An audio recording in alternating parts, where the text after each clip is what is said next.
अगर मैं आपसे कहूं एक सिगरेट आपकी जिंदगी भर के लिए हाथ पैर की मूवमेंट बंद कर सकती है तो क्या आप यकीन करोगे। हेलो एंड नमस्कार, मैं डॉक्टर हिमांशु पराशर आज इस वीडियो में आपको बताऊंगा कि कैसे एक सिगरेट पीने से आपको पैरालिसिस की दिक्कत हो सकती है। तो चलिए वीडियो को स्टार्ट करते हैं।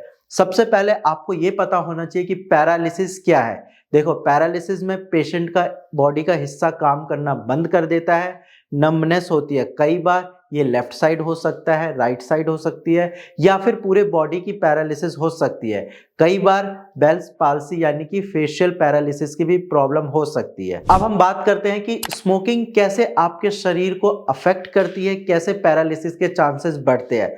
तो देखो, स्मोकिंग करने से क्या होता है कि उसमें निकोटीन होती है, प्लस कार्बन मोनोऑक्साइड होता है, टार होती है और साथ में हैवी मेटल्स होते हैं जो कि आपके ब्रेन सेल्स को डैमेज करते हैं, आपकी नर्व्स को डैमेज करते हैं, जिसकी वजह से पैरालिसिस की प्रॉब्लम होती है। क्योंकि at the end brain stroke होता है पेशेंट को और ब्रेन स्ट्रोक की वजह से पैरालिसिस की दिक्कत स्टार्ट होने लगती है। स्मोकिंग करने से स्ट्रोक की प्रॉब्लम होती कैसे, आपके मन में ये क्वेश्चन आ रहा होगा। तो देखो, जब आप स्मोकिंग करते हो तो जो आपकी आर्टरीज होती है ब्रेन की, वो नैरो होने लगती है, उसमें कुछ ना कुछ रुकावट आती है। इसकी वजह से क्या होता है कि वो आर्टरी आपकी फट जाती है, यानी कि ब्रेन हैमरेज होता है, या फिर ब्लॉकेज की वजह से आपका ब्लड सही अमाउंट में ब्रेन तक नहीं जा पाता है। सेकंड रीजन है ब्रेन स्ट्रोक होने का, आपकी ब्रेन की आर्टरी में ब्लॉकेज हो जाती है, जिसकी वजह से प्रॉपर अमाउंट में ब्लड आपके ब्रेन तक नहीं जा पाता है। ये भी स्ट्रोक में ही आता है, इस्केमिक स्ट्रोक कहते हैं हम इसको। अब हम बात करते हैं स्मोकिंग से कैसे पैरालिसिस की दिक्कत होती है। देखो, जब आप स्मोकिंग करते हैं तो आपका ब्लड प्रेशर बढ़ता है, आपके जो ब्लड वेसल्स है, जो आर्टरीज है, वहाँ पे प्लेक्स बनते हैं, वो रुकावट क्रिएट करती है, जिसकी वजह से ब्लड सप्लाई कम होती है और आर्टरी में प्रेशर बढ़ने की वजह से आर्टरी रप्चर भी होती है। फिर वहाँ पे पेशेंट को स्ट्रोक की प्रॉब्लम आती है।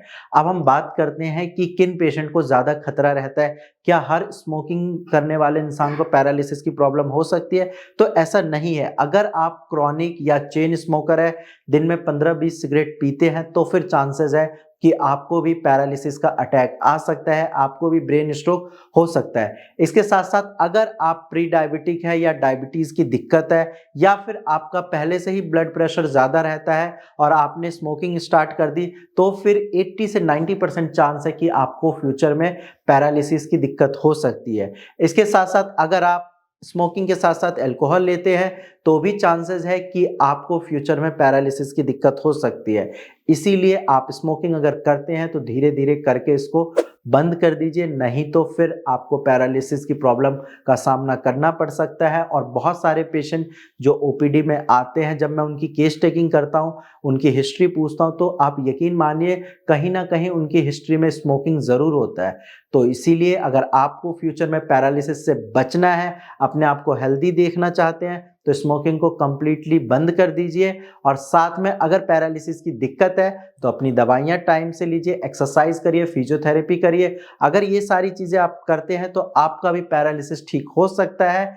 बाकी अगर आपको कोई डाउट है या आपके पास एमआरआई, सीटी स्कैन की कोई टेस्ट रिपोर्ट है, तो नीचे दिए गए नंबर पर आप शेयर करके मेरी टीम से फ्री में कंसल्टेशन कर सकते हैं। आज के वीडियो में इतना ही, धन्यवाद।